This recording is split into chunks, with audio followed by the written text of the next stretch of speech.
Hello everyone, welcome to literature light house.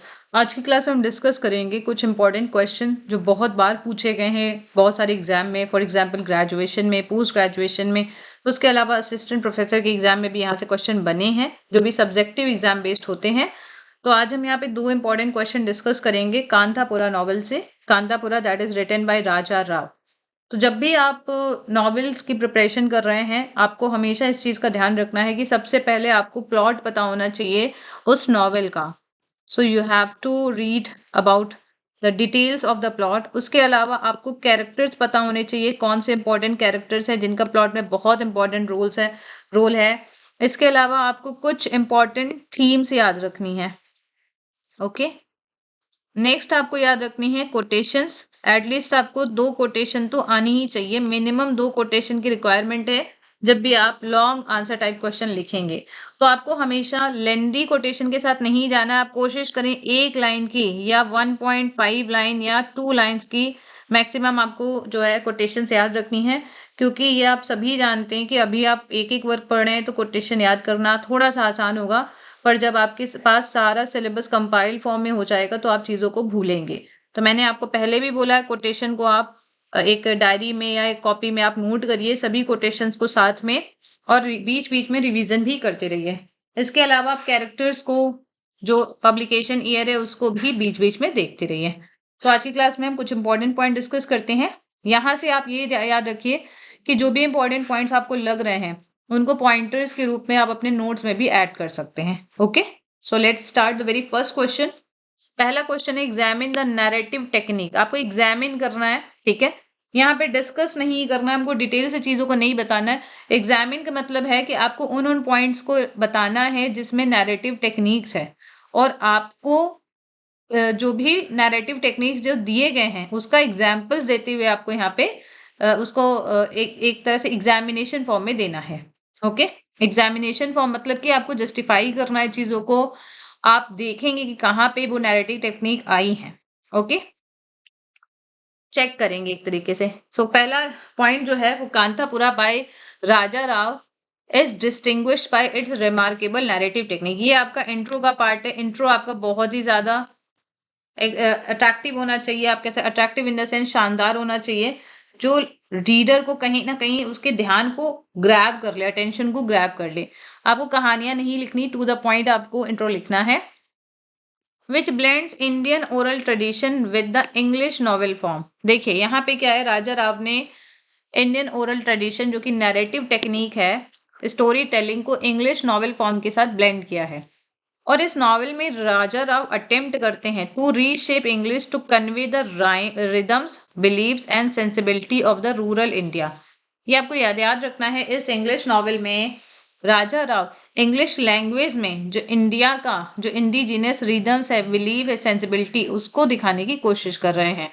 और इस novel की जो स्टाइलिस्टिक इनोवेशन है, मतलब कि जो एक इंडियन ओरल ट्रेडिशन को मिथ के साथ ब्लेंड किया गया, हिस्ट्री को ब्लेंड किया गया मिथ के साथ, वो एक स्टाइलिस्टिक इनोवेशन है जिसके कारण ये नॉवेल इंडियन इंग्लिश फिक्शन में एक लैंडमार्क साबित होता है। ओके, ये था आपका इंट्रो। अब आप आंसर लिखना स्टार्ट करेंगे।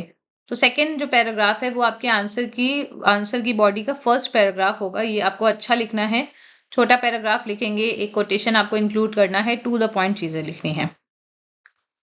The most striking feature in is the use of the स्थल पुराण। अब देखिए यहाँ पे नैरेटिव टेक्निक है ना, तो यूज ऑफ स्थल पुराण आपको याद रखना है। स्थल पुराण की फॉर्म में इस नॉवेल में नरेशन है। Okay, the story is told by Achakka. ये कैरेक्टर है, बहुत इंपॉर्टेंट कैरेक्टर है। स्टोरी किसने बताई? अचक्का ने, जो कि एक एल्डरली विलेज वुमेन है, whose voice reflect oral story telling, जिनकी वॉइस ओरल स्टोरी टेलिंग को रेफ्लेक्ट करती है। इनका नरेशन कैसा देखिए। The narrative moves in long flowing sentences filled with repetition and digressions, mirroring the cadence of spoken language. Cadence क्या होता है? यहाँ पे देखिए, कैडेंस का मतलब क्या है? कैडेंस का मतलब है ताल या लय। फ्लो भी हम कह सकते हैं। डाइग्रेशंस मतलब होता है विषयांतर, बहुत सारे विषय में चेंज होते हैं। तो ये जो नरेशन है वो लॉन्ग फ्लोइंग सेंटेंस में फॉर्म में है, और इसमें कई सारे टॉपिक्स या विषय जो हैं वो चेंज होते हैं, रेपिटेशंस भी हैं इसमें, और स्पोकन लैंग्वेज की कैडेंस को, फ्लो को ये मिरर करता है। इस नॉवेल में जब अचक्का इंट्रोड्यूस करती हैं विलेजर्स को, अपने विलेज को, तो वो बोलती हैं our village, I don't think you have ever heard about it, Kanthapura is its name. क्या कहती हैं? मुझे ऐसा लगता है कि मेरे विलेज, जो हमारा विलेज है, उसका नाम कभी आपने सुना नहीं है। और क्या नाम है उस विलेज का? कांथापुरा इसका नाम है। ये लाइन आपको इंक्लूड करनी है अपने क्वेश्चन में। This opening immediately establishes intimacy, ये ओपनिंग जो है एस्टैब्लिश करती, क्या एस्टैब्लिश करती? इंटीमेसी एंड ऑथेंटिसिटी, ऑथेंटिसिटी भी ये एस्टैब्लिश करती है।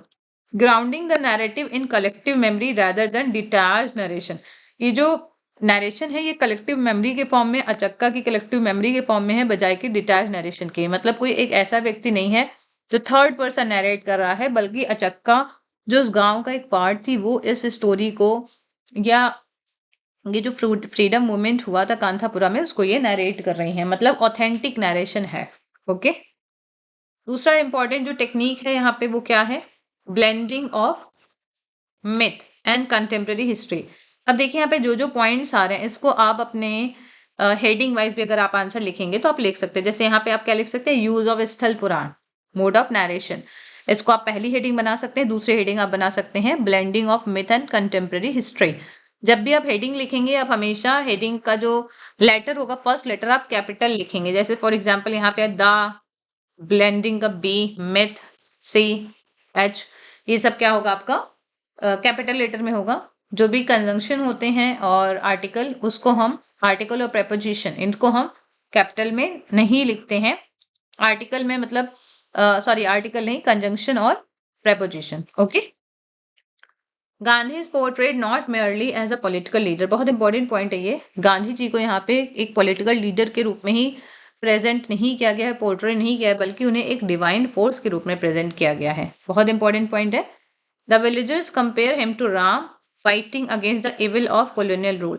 ऐसा बताया गया कि जो गांधी जी हैं, वो एक ऐसी लड़ाई लड़ रहे हैं, बिल्कुल वैसे ही जैसे कि राम जी जब सीता जी को लेने गए थे रावण के पास से, बिल्कुल वैसी ही लड़ाई। तो यहाँ पे सीता जी कौन है? जो इंडिया है वो सीता जी हैं, रावण ब्रिटिशर्स, ओके, और राम जी गांधी जी।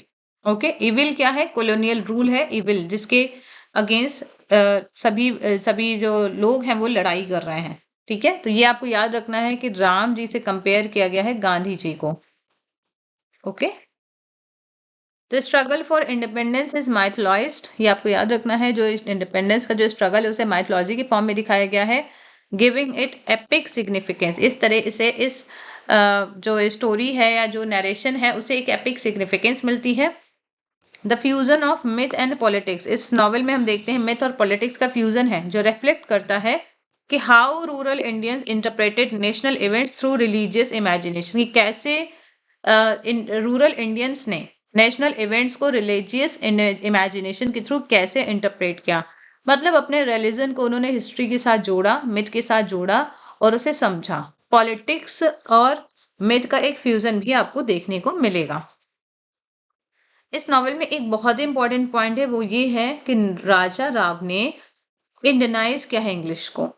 ठीक है, जैसे जो इंग्लिश है वो हमारी लैंग्वेज नहीं है, फॉरेन लैंग्वेज है, और राजा राव ने कहा है कि हमें इंडिया की सिचुएशन को इंडियनाइज फॉर्म में ही दिखाना पड़ेगा। जैसे कुछ वर्ड्स हैं जो इंडिया के, उसे हमें इंक्लूड करना पड़ेगा कुछ इडियम्स का प्रयोग करके। तो ये जो प्रीफेस है वो बहुत इंपॉर्टेंट है। ठीक है, प्रीफेस से आपको इंपॉर्टेंट पॉइंट याद रखना है। यहाँ से कई बार क्वेश्चन डायरेक्ट भी पूछा गया है एमसीक्यू फॉर्म में। We can not write like the English, we should not, we can not write only as Indians. इन्होंने कहा ना तो हम पूरी तरह से इंग्लिश की तरह लिख सकते हैं, ना तो हम पूरी तरह से इंडियन की तरह लिख सकते हैं। हमें इंग्लिश लैंग्वेज में कुछ इंडियन ईडियम्स को इनकॉर्पोरेट करना पड़ेगा। ओके, तो ये आपको ध्यान रखना है preface. His language incorporates Indian idioms, untranslated Kannada expression and a rhythmic prose style। इन्होंने जो लैंग्वेज यूज करी है, जो स्टाइल है इनकी, वो क्या है? इन्होंने इंडियनाइज फॉर्म में करने के लिए इंडियन इडियम्स, अनट्रांसलेटेड मतलब कन्नड़ को एज इट इज इन्होंने लिखा है, ट्रांसलेट नहीं किया है। रिदमिक प्रोज स्टाइल है, और this way this narrative becomes communal rather than individual. और इस तरह से इन्होंने ये जो टेक्निक यूज करी है, इस तरह से ये नैरेटिव कम्युनल बन जाता है, इंडिविजुअल नहीं, मतलब सभी को रिप्रेजेंट करता है। Emphasised collective experience over personal heroism, और इस तरह से कलेक्टिव एक्सपीरियंस को एम्फेसाइज करता है, ना कि पर्सनल हीरोइज्म को. Okay, so now look at the conclusion. Thus, the narrative technique of Kanthapura, Kanthapura को आप हमेशा अंडरलाइन करेंगे, is a successful experiment in form and language. Form और लैंग्वेज दोनों में ही कांतापुरा की जो नैरेटिव टेक्निक है वो एक एक्सपेरिमेंटल फॉर्म में है. बाय ब्लेंडिंग फोकलोर, क्या है इसमें हम देखते हैं, फोकलोर, माइथोलॉजी, पॉलिटिकल रियलिज्म, इसको ब्लेंड करके राजा राव ने एक ऐसा नॉवेल क्रिएट किया है, creates a novel that is culturally rooted yet artistically modern. जो ऐसा नॉवेल क्रिएट किया है जो कल्चरल वे में तो हम देखते हैं कि वो बहुत एंशियंट चीजों को दिखा रहा है, बट आर्टिस्टिकली मॉडर्न है. आर्टिस्टिकली मॉडर्न ये है क्योंकि ये एक्सपेरिमेंटल है. Okay, and in this way it makes it a milestone in Indian English literature. और इस तरह ये नॉवेल राजा राव ने अपनी आर्टिस्टिक टेक्निक के माध्यम से इसे एक माइलस्टोन साबित किया है. ओके, नेक्स्ट क्वेश्चन है discuss Kanthapura as a Gandhi novel. तो इसके लिए आप लोग जुड़ सकते हैं टेलीग्राम पे. मैं आज जो नेक्स्ट क्वेश्चन डिस्कस कर रही हूँ वो है Kanthapura as a microcosm of India. Okay, आप में से अगर किसी लोगों को प्रॉब्लम हो रही है आंसर राइटिंग चेक करवानी है तो आप टेलीग्राम ग्रुप ज्वाइन कर सकते हैं, और वहां पे सारी डिटेल्स दी हुई हैं अगर आप ज्वाइन करना चाहते हैं कोई भी क्लास. ओके, नेक्स्ट है analyse Kanthapura as a microcosm of India. ये क्वेश्चन काफी बार पूछा गया है, बहुत बार पूछा जाता है यहाँ से क्वेश्चन. इसका आंसर देखते हैं. इन कांतापुरा 1938 आपको ब्रैकेट में लिखना है और इंट्रो आपका छोटा होना चाहिए. Raja Rao presents a small south Indian village as a symbolic representation of India. Raja Rao इस नॉवेल में कांतापुरा जो कि एक छोटा सा साउथ इंडियन विलेज है उसे दिखाते हैं, उसे प्रेजेंट करते हैं, जो कि इंडिया का ही सिंबॉलिक रिप्रेजेंटेशन है.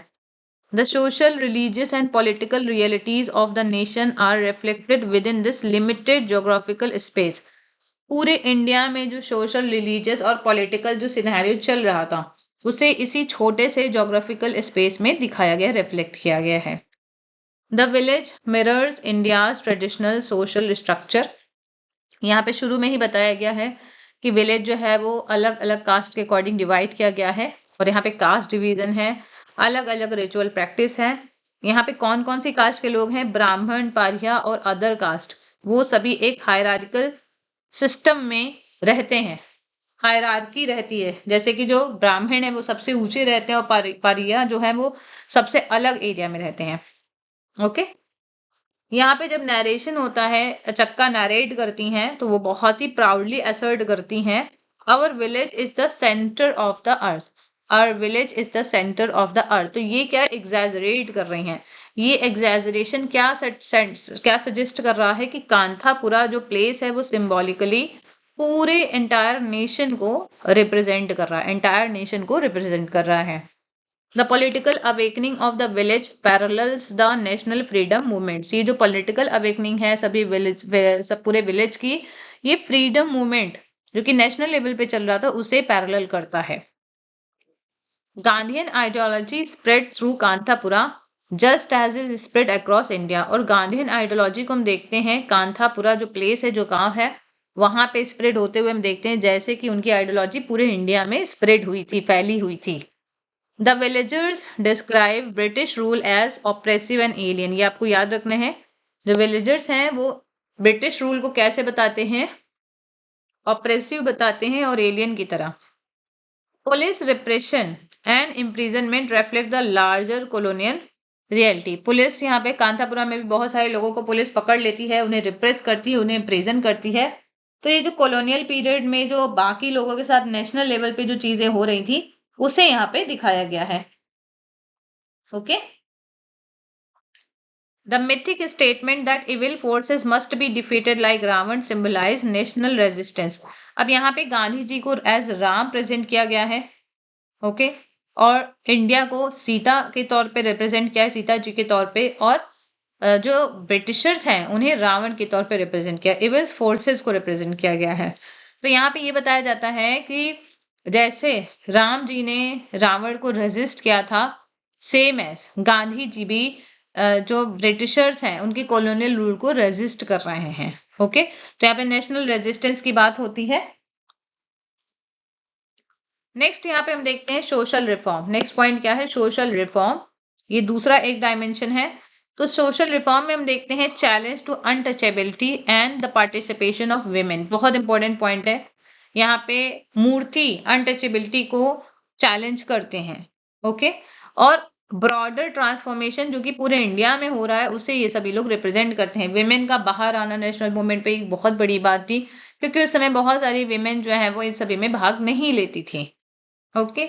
सभी विलेजर्स ये बिलीव करते हैं कि ट्रुथ शैल प्रिवेल। ये बहुत इंपॉर्टेंट पॉइंट है। क्या उनका मानना है? ट्रुथ शैल प्रिवेल। ये जो इनका जो बिलीफ है वो उनके मॉरल एंड नेशनल रीजनरेशन में जो फेथ है उसको रिफ्लेक्ट करता है। ओके। तो अब आप कंक्लूजन देखिए। दस Kanthapura becomes a miniature India. इस तरह से कांतापुरा एक मिनिएचर इंडिया बन जाता है। कांतापुरा में जो स्ट्रगल है, जो डिविजन्स हैं, जो फेथ है, जो अवेकनिंग है, ये पूरे कंट्री की जर्नी, इंडिपेंडेंस की तरफ जो पूरे कंट्री की जर्नी उसे दिखाती है through the microcosmic portrayal. Microcosmic portrayal के through Rao universalizes the experience of one village into the history of entire nation. इस माइक्रोकॉस्मिक पोर्ट्रेयल के थ्रू राजा राव यूनिवर्सलाइज कर रहे हैं एक विलेज का जो एक्सपीरियंस है उसे एंटायर नेशन की हिस्ट्री के साथ यूनिवर्सलाइज कर रहे हैं। ओके। सो आई होप कि आपको ये आंसर समझ में आए हैं। और अगर आप में से किसी को भी कोई प्रॉब्लम हो रही है एलडी ग्रेड की तैयारी करने में, मेंस की आंसर राइटिंग में, तो आप टेलीग्राम पे कांटेक्ट कर सकते हैं और आप अपनी प्रॉब्लम को बता सकते हैं ताकि उस प्रॉब्लम को सोल्यूशन किया जाए। आई होप कि आप सभी को काफी हेल्प मिल रही है आंसर राइटिंग्स में। अगर आपको समझ में नहीं आ रहा आंसर राइटिंग कैसे की जाए तो मैं आपको यही सजेस्ट करूंगी कि सबसे पहले आप जो भी नोट्स आपको क्लास में दिए जा रहे हैं उसे आप एज इट इज नोट्स बनाइए, लिखिए। सबसे पहले आपको लिखिए, देख के ही लिखिए पर लिखिए जरूर। जब आप लिख लेंगे 1 से 2 बार तो आपको कुछ ना कुछ कंटेंट समझ में आने लगेगा। उसे 3 से 4 बार आप पढ़िए और फिर अपने से लिखने की कोशिश करिए। आपको एग्जाम में केवल 7 मिनट मिलेगा एक आंसर लिखने के लिए अगर आप टाइम डिवाइड करेंगे। स्पेशली लॉन्ग आंसर के लिए मैं अगर बात करूं, अगर आप बहुत ज्यादा टाइम लेंगे तो फिर आप पूरा क्वेश्चन पेपर कंप्लीट नहीं कर पाएंगे। तो आप टाइम को जरूर मैनेज करके चलिए।